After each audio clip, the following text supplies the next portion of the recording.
Good morning আমার সকল বন্ধুদের। চা খেয়ে ছাদে চলে এসেছি রৌদ্রের মধ্যে। আর এখানে দেখো কি সুন্দর সুন্দর ফুল গাছ বিক্রি হচ্ছে। মনের মধ্যে ইচ্ছে হচ্ছিল যে নিই, তারপরে ভাবলাম না থাক, পরে হবে। যদি কখনো নিজের মনের মতো ছোট্ট একটা ঘর বানাতে পারি, তখন মনের মতো বাগান সাজাবো। এখানে দেখো ট্রেনটা দাঁড়িয়ে রয়েছে। আজকে সকালে উঠেই কাচাকাচি করে জামা কাপড় মেলে দিয়েছিলাম, সেগুলো একটু উল্টে পাল্টে দিলাম। আর এখানে ছাদে এসে খাবারের জল ভরে নিয়েছি। হাঁড়িতে জল ভরেছি কারণ এই জলটা গরম করে খাবো, তার জন্য একেবারে হাঁড়িতেই ভরে নিয়েছি।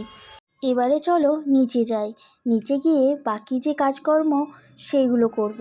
তার আগে ব্রেকফাস্ট করিনি, তো ব্রেকফাস্টটা করে নিই।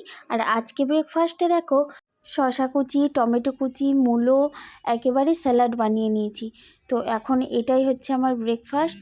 তো চলো খেয়ে দিয়ে লেগে পড়লাম কাজে। এই যে খেসারির শাক, এই শাকটা আমার খুব পছন্দের, ভীষণ ভালোবাসি খেতে। আর এই শাক দিয়ে এক থালা ভাত জাস্ট অসাধারণ। আর এই শাকটা রান্না করার পরে আজকে একটু বেশিই ভাত খেয়ে ফেলেছি। তো প্রেসারে অনেকগুলোই সিটি দিয়ে নিয়েছি শাকে। তো শাকটা সেদ্ধ হয়ে গেছে, এবারে অফ করে দিলাম। তো দিয়ে এসে দেখো এদিকে কি সুন্দর বিয়েবাড়ির বাজনা যাচ্ছে।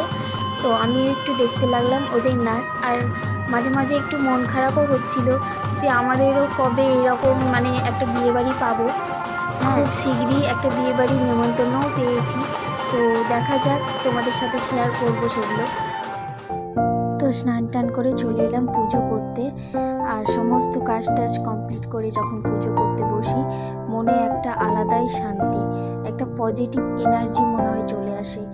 তো পুজোর আনন্দ আসলে আমাদের ভিতরে থাকা শুভ শক্তির জাগরণ, যা দুঃখ দুর্দশার মধ্যেও আলোর দিশা দেখায়।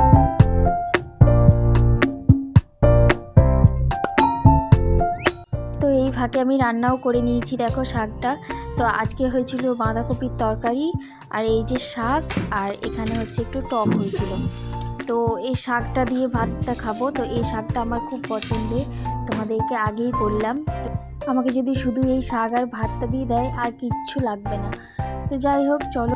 আর হ্যাঁ, শীতকালে যখন শুরুটা হয় তখনই এই শাকটার খোঁজ পড়ে যায়। তো এই শাকটা শুধু আমি আর আমার ছেলে আমরা দুজনেই খেতে ভালোবাসি। আর বাড়ির কেউ অতটা পছন্দ করে না, কিন্তু আমাদের কিন্তু খুব ভালো লাগে। তো তোমাদের কেমন লাগলো ভিডিওটা অবশ্যই কমেন্ট করে জানাবে। ভালো লাগলে লাইক, কমেন্ট, শেয়ার, সাবস্ক্রাইব করে